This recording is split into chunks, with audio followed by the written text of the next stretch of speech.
Entonces, algunos, cuando de repente deciden cuidar sus amarguras, la ciudad está llena de gente que ya no anda en ninguna iglesia. Sí. Porque les fue mal en varias iglesias. A lo mejor realmente les fue mal. A lo mejor realmente en la iglesia pasaron cosas malas. A lo mejor los pastores fallaron. Pero todo esto no es una disculpa. Que ellos andan, por eso no participo en ninguna iglesia. Uno les muestra la palabra de Dios. Que él dice, que recién lo leí. No dejando de congregarnos, como es costumbre de algunos.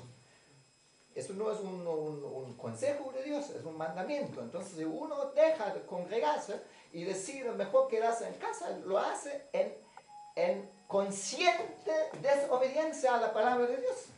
Lo sabe que Dios quiere llevar, pero él no quiere. Y pero ¿por qué? ¿Por qué cuidar su propia amargura, sus propios resentimientos contra los hermanos? Es más atractivo que lo que puede recibir en el culto. El corazón se endurece cuando nos acostumbramos en eso. Y de repente llega a un punto que ni siquiera son capaces de arrepentirse. Están juzgando a todos los cristianos.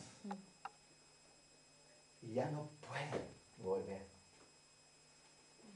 Se pierden.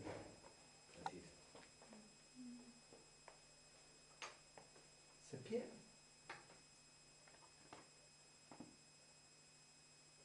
Tenía un amigo, hermanos. Este tipo era un evangelista extraordinario. Trajo tanta gente a la iglesia.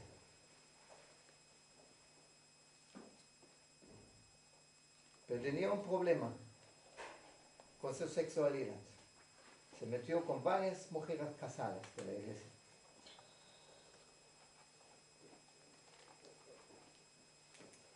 Este problema reconoció, pidió perdón, pero cuando trataban para ayudarle, ponerle en disciplina, se rebeló. Y de repente éramos todos hipócritas. Y murió. Era un amigo, por un tiempo era un amigo. Y murió estrangulándose. Conocí a otra persona que no era tan fuerte amigo. Pero sí, bueno. ¿Qué gozo tenía en la iglesia hasta que empezó un grupo a hablar y de cosas que realmente andaban mal?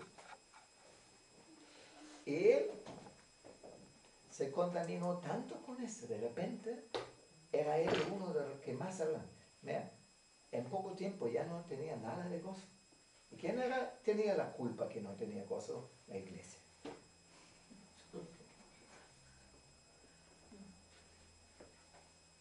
Dejó de congregarse. Y hoy en día es ateo.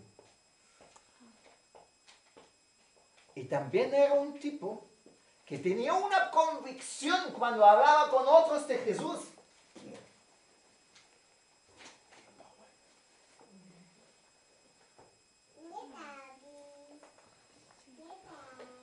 Pero pueden ser otras cosas.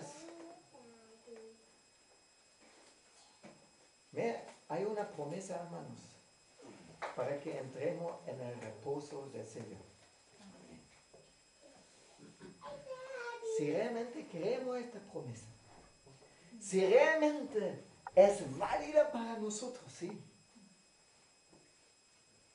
Cualquier cosa que nos pasa en camino es soportable, ¿sí o no? Así es.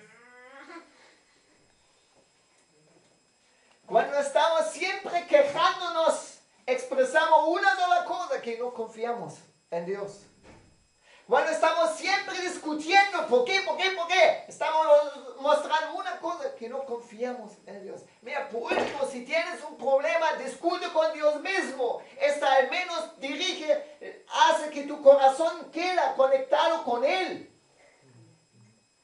no hablas quejas. A veces sí, es fuerte, pero mira, si al menos nos mantenemos en la presencia del Señor, hablamos con Él, ahí Él puede ayudarnos, ¿me entienden? Pero los que se quejan, los que siempre ven lo negativo, los que siempre están juzgando. ¿Por qué?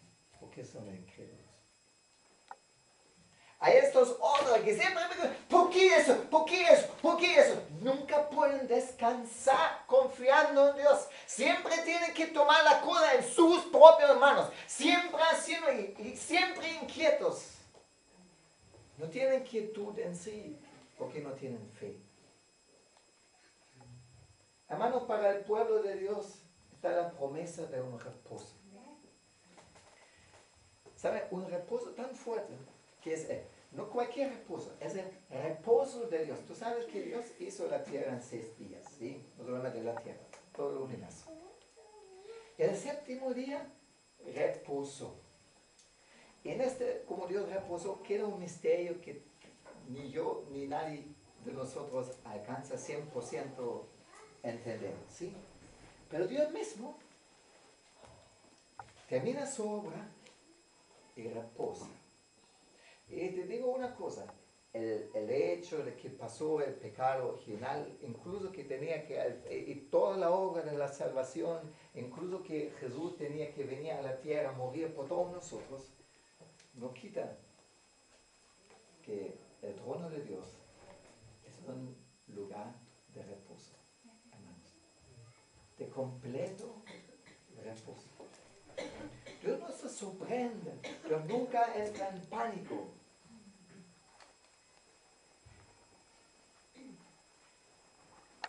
Hay un reposo. Y hay la promesa que en este reposo de Dios, que será, mira, ¿cómo será el reposo cuando terminó una obra de la salvación? Cuando habrá un nuevo cielo y una nueva tierra. ¿Cómo será el reposo de Dios en esto? Y la promesa es que nosotros podemos participar en este reposo de Dios.